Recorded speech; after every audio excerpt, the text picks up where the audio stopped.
Hi, I'm Richard, Hi, I'm Jamie. and we are from Colorado. We have 4 sons, 3 of whom are diagnosed with Duchenne muscular dystrophy.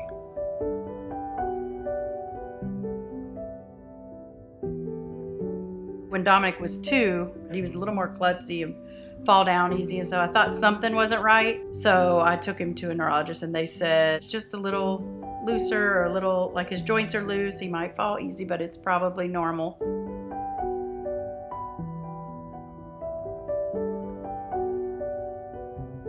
A few years later, I noticed that the stairs, I could tell it was just really hard for him to get upstairs. It was like, it takes him a long time, it's a lot of work. And then I noticed with the T-ball, the kids were all running across the field, and all the kids were way up here, and Dominic was way behind, way behind, so I could tell there was definitely something wrong.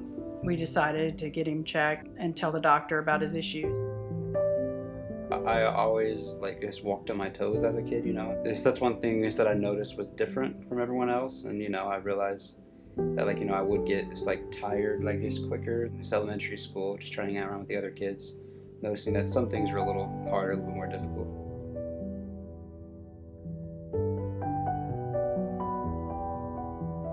Jimmy gave me a phone call and said, hey, the docs got the results in and they want us to meet. So we drove down there to Children's Hospital, and they're in a big conference room. There's a bunch of doctors in there.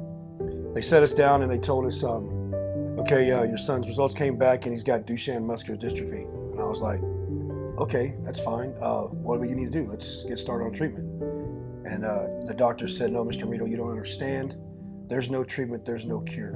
You need to take your boy home, love him, and provide him the best quality life you can.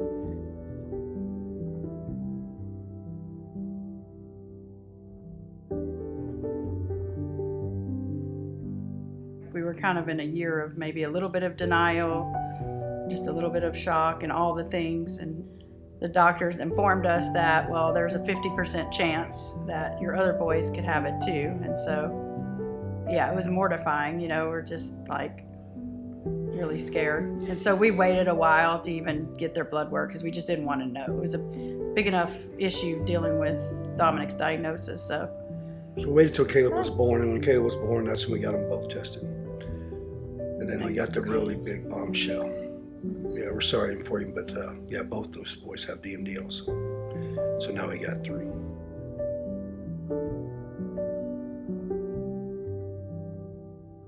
it was still devastating. We were just hoping surely they wouldn't be that unlucky to get it also.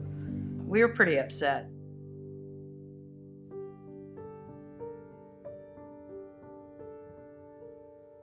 Dominic seemed to be stronger for a DMD child, right, for a long time. 3 of them stopped walking, between 5th and 7th grade. Dominic was 7th grade, he quit walking. And then, Colin, middle 5th grade year.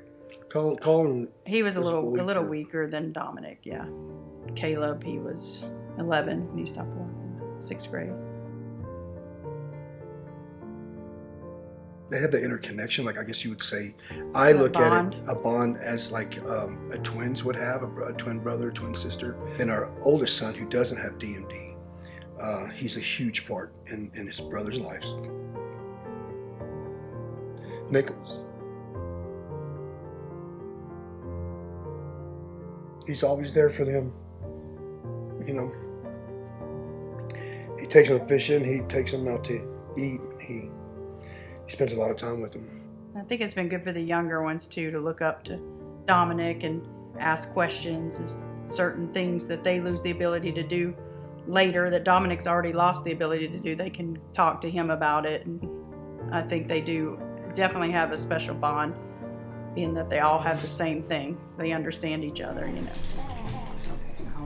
That's cool.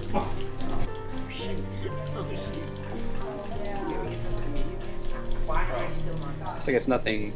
It's new to any of us because we're so used to it.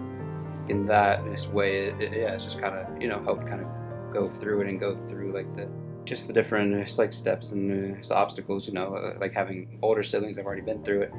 I'm sure it makes it easier for the younger siblings. So after Dominic was diagnosed, we started going to other nonprofit organizations, conferences, and learning more about it. And one of the biggest takeaways I took was quality of life, the meaning of camp and sense of belonging for these kids and the families. That's how the Romito Foundation started. And now you just imagine this whole line going through the cruise ships and stuff, going to eat when they go somewhere. Everybody just stares at us. Our mission was to improve the treatment and quality of life of those living with Duchenne muscular dystrophy. I wanted to help my kids and help others. I saw the need and how important it was. Say we support around 40 families here in Colorado. Just seeing people that are in the same situation as us, just dealing with the same thing. It's like we all can relate to a common cause in a way. As much as it is important to take care of the kids, with my wife's help and guidance, I've realized that we need to take care of the moms and dads too. We need it. So we're able to provide that service where we do dads day out and moms day out. That old saying that God doesn't give you more than you can't handle. I told God, I don't know how you think I can handle this, but apparently I've been doing okay. He laid the cross in front of you because he knew you'd pick it up and you would carry it, not just for your family, but for others. And I'm doing God's work. I'm supposed to help others. I'm supposed to give back to the community. We're supposed to love one another. There's no judgment. We're all humans, and we have to love one another and take care of each other. It does take a village to raise a family and to help each other. And it's what I do. I live by it.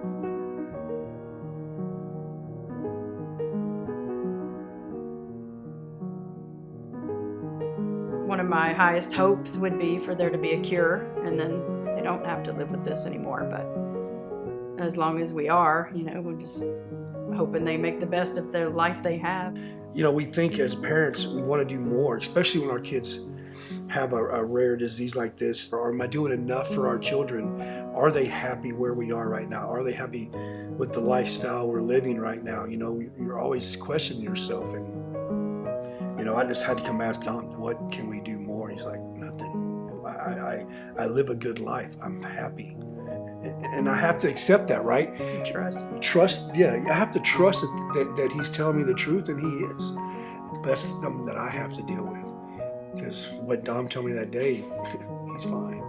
The older I've gotten, the more, experience, the more, just going through life is with it. It's just a part of myself and a part of it's who I am, and it's something that, I honestly wouldn't change it for anything. It's made me the person I am, so I'm grateful for that.